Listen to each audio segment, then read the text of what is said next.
Good morning, everyone.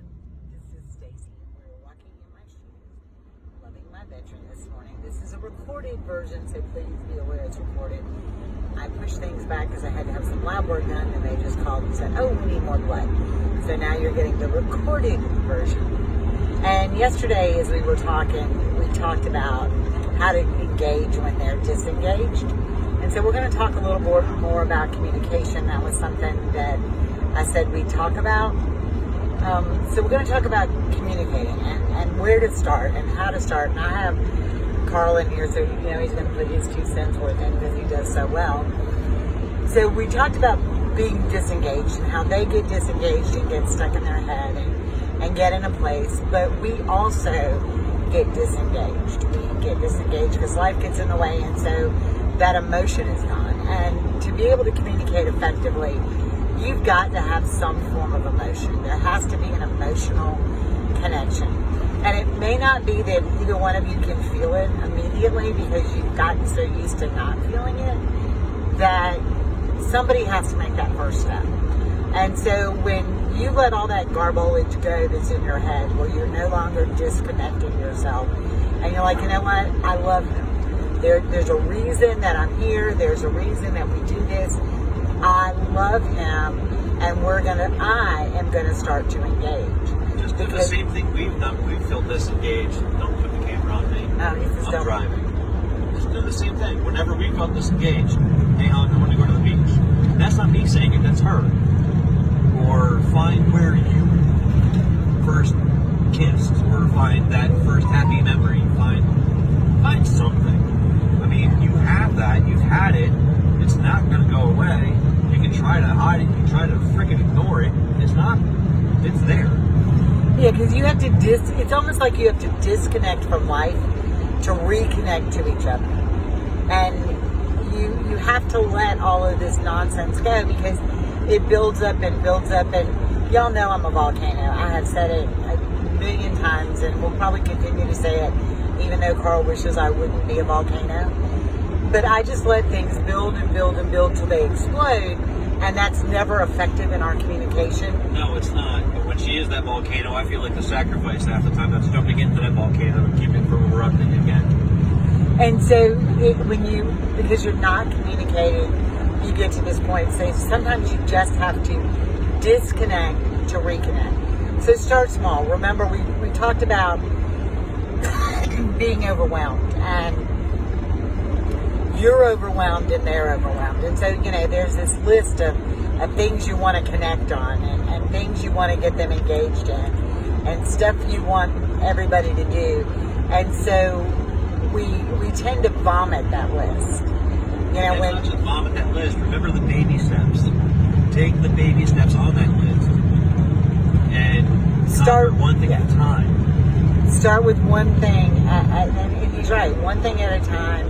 Do the baby steps, and what you're going to find is that as you start taking those baby steps, the rest of the steps will follow and get bigger and bigger as they go. And so you're going to realize that I've gotten there. And then there's going to be days that you're going to go backwards, and you have to accept that. There are some days that I feel like I am in the middle of this total disconnect, PTSD storm, and it's really not PTSD, it's a relationship storm.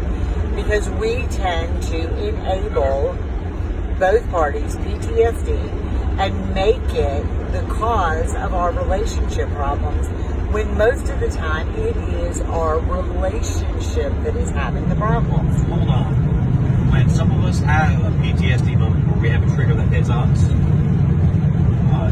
veteran side, whether it's male or female, it doesn't happen. Well, regardless, you have that.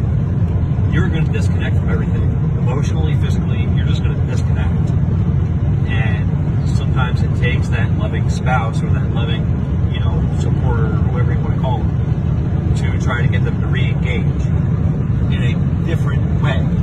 Not in a combative way, not in all occasions, nothing.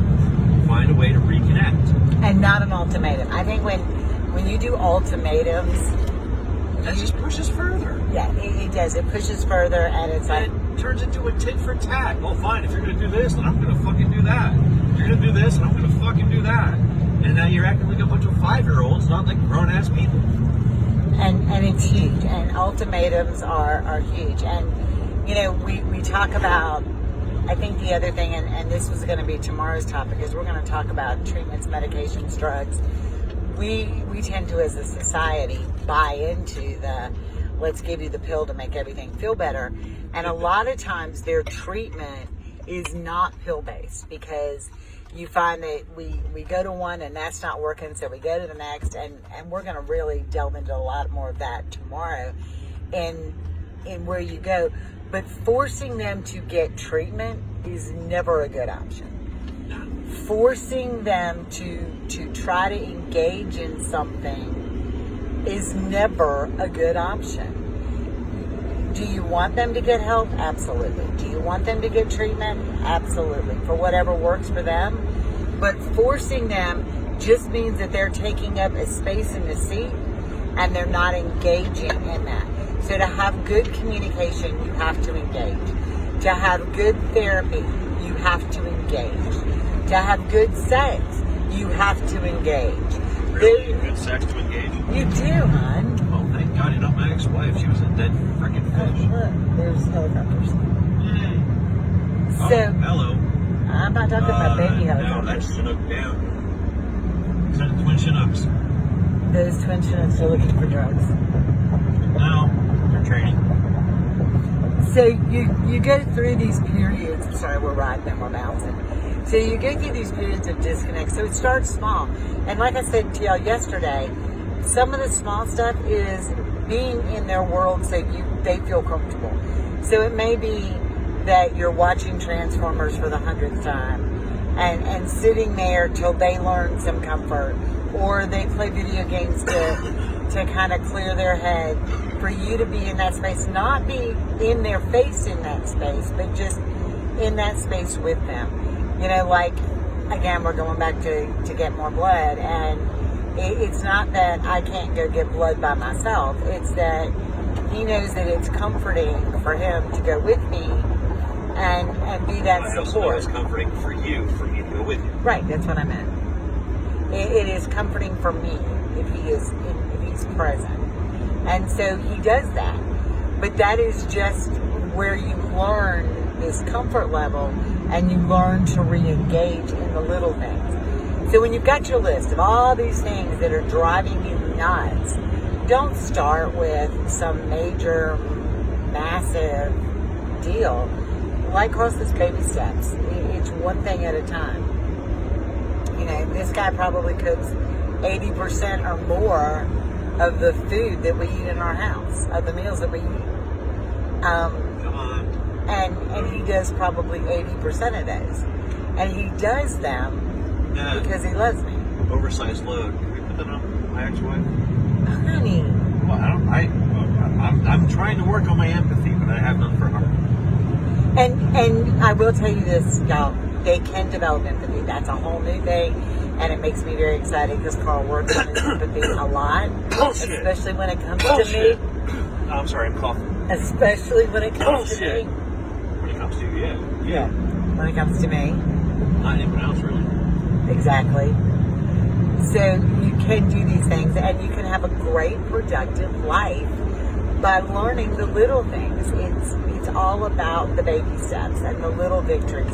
And, you know, we talked early on, and for those of you who are new, we talk about a victory wall. And y'all think I'm kidding. I really want and encourage you to take sticky notes, and when you have victories, put them on sticky notes and put them where you can see them. Because those victories, we get so overwhelmed with the negative. Negative is so much easier to come into your life and consume you and see the negative. It's way easier than seeing the positive. Here's an idea. Oh, Speaking of sticky notes, leave them someplace where your spouse can find them in random spots throughout the house. Hey, thinking like, if you know his routine or you know her routine, just put a sticky note someplace on that, on a package of something they grab every day, like the coffee in the morning. If you wake up in the middle of the night and go pee and you know they make the coffee in the morning, leave a sticky note on there. Hey, thinking of you, and let them see it. It's those, it sounds trivial, it sounds stupid. It's that little thing that's going to help re-engage and get a veteran out of their spot and put them back in the house and home, not into a spot they're in. It's those little things. And it is. Truly, it is a culmination of little things. Lots and lots of little things that we do. Because if we have all those little things in us that build up and make us explode, why not just put a whole bunch of little things in place that make us feel and make us feel wanted and cared for? And it goes both ways. Yeah. And for us, I think one of the hardest things is I would say thank you for him doing stuff for me. He's like, well, you don't have to thank me. I just do it. And he would do the same thing. And we kind of sit, it's kind of like a thing that we kind of argued about saying thank you or whatever. And now we just accept it because we do say thank you and we mean it and we do accept it. And I take things for granted a lot. You know, my Carl always carries my plate to the kitchen. Always. And one day I didn't even realize I was doing it. I started holding up my plate like I was expecting that. And it upset him, it bothered him. And so we don't take into consideration those feelings. And so you have to be more, he takes my plate to the kitchen because he loves me. He doesn't take my plate to the kitchen because I expect him to. So you have to learn to appreciate all the little things because they're truly important. And those are some steps we use to re-engage our lives. Holding hands when you walk in the grocery store or when you're walking somewhere. That little bit of physical touch goes a long way. We don't always realize that. I know. Oh my God. We're going to go up through the stoplight to the left. Okay, so we're going to get off of here. I know this is way shorter than usual, but we wanted to kind of pop on and talk to everybody and say hi and be able to do a walking in my shoes. And again, I'll post this at 11. Sorry that it's recorded, but we have to fit it into our timeline too. And, you know, I'm coming to the realization that my health comes first, and this is what the doctor's office called and said, I need you back. So that's where we're going. Y'all have a blessed day. I'm Stacy, you know Carl. We're loving my veteran and walking in my shoes. Bye.